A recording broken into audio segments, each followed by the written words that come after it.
ने आपके शरीर को चला रखा है।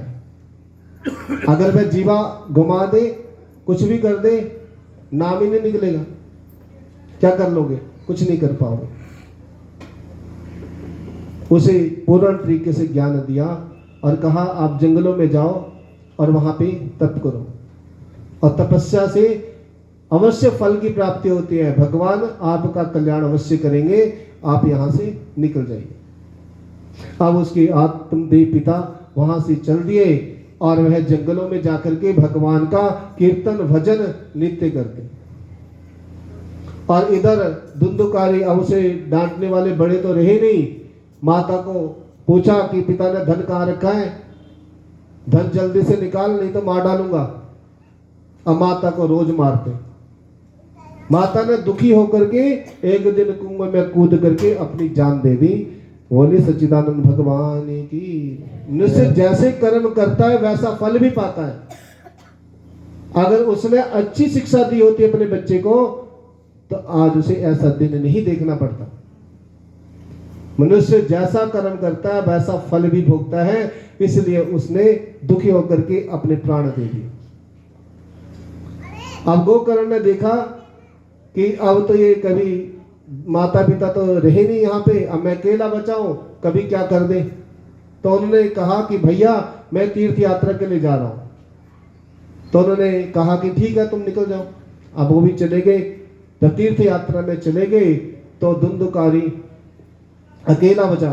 अब कोई ना टोकने वाला, ना कहने वाला, ना बोलने वाला। अब तो मनमानी चलने लगी।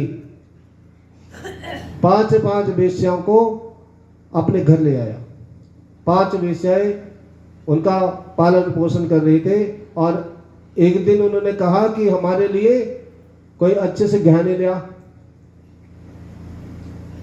अब गहने लेने के लिए तो चोरी करनी पड़ेगी। तो गए और चोरी करके ले आए और बहुत सारा धन लूट के ले आए।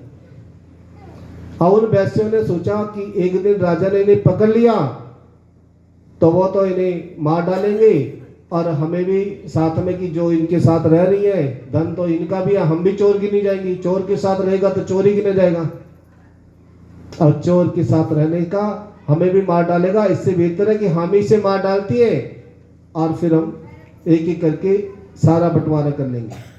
उन्होंने उसका गला दबाया। अब रात हुई तो रात में गला दबाया तो वो छटपटाने लगा, ज्यादा चिल्लाने लगा। तो उस समय में गरम गरम कोयले चूल्हे से ला करके उसके मुंह में डाल दिए और इस तरह से उसकी प्राण निकल गए। धुंधुकारी मृत्यु को प्राप्त हो गया और उन्होंने उसको वही कमरे में दबा करके खत्म कर दिया। उन 5 ने, जो भी लोग उनसे पूछते कि आपके पति कहाँ है, तो उस समय में कहती कि वो तो विदेश में गए हैं, इस बार काफी धन लेकर के आएंगे। इस प्रकार से सभी को आश्वासन दे करके एक एक करके सभी निकल गई धन का बंटवारा करके।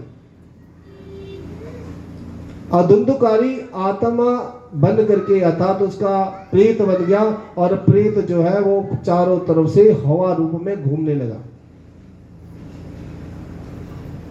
जहां पे निकलो जो भी निकलता उसको दिखाई देता। और गोकर्ण जी को यह बात पता लगी कि धुंधुकारी को मार दिया है। तो उन्होंने